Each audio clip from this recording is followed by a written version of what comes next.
Brussels, Reuters. The European Commission proposed a bigger new multi-year budget on Wednesday that will trigger battles among member states over how to fill the funding gap left by Britain's exit next year. European Commission President Jean-Claude Juncker presents the EU's next long-term budget at the European Parliament in Brussels, Belgium, May 2, 2018. Reuters. Francois LenoirThe Dutch led the charge for rich northern states unwilling to step into the Brexit breach. A smaller EU should have a smaller budget, Prime Minister Mark Rutte said. Against that, France's agriculture minister called it simply unthinkable to shave 5% off Brussels' hefty spending on farm subsidies. Poland, which the Commission has in its sights with a new mechanism to penalize authoritarian governments that impinge on independent judges, warned of a long road ahead to reach the unanimous compromise required to put the budget into effect. Germany, the biggest paymaster, was cautious, repeating its readiness, like France, to spend more but only if it was fair. With today's proposal we have put forward a pragmatic plan for how to do more with less.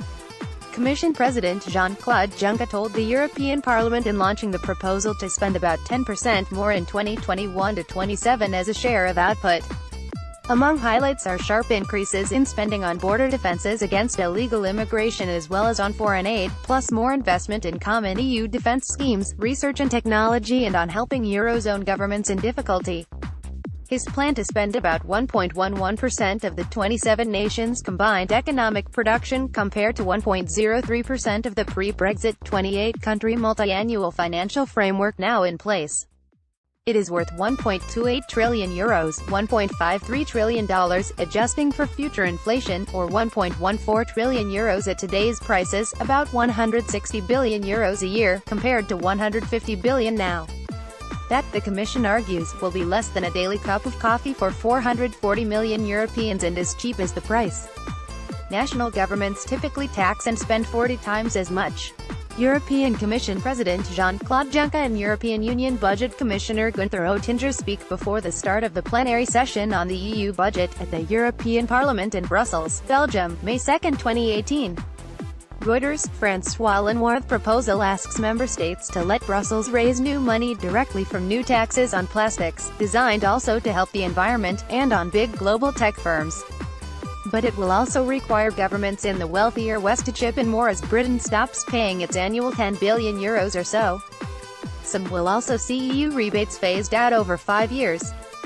Budget for a Europe that protects, empowers and defends, was the Commission's chosen slogan for the day. That language reflects a campaign from Brussels to persuade voters the bloc remains relevant after a decade of crisis that has seen ferocious austerity in countries hit by the Eurozone debt crisis and uproar over the arrival of more than 1 million irregular migrants across the Mediterranean in 2015 alone.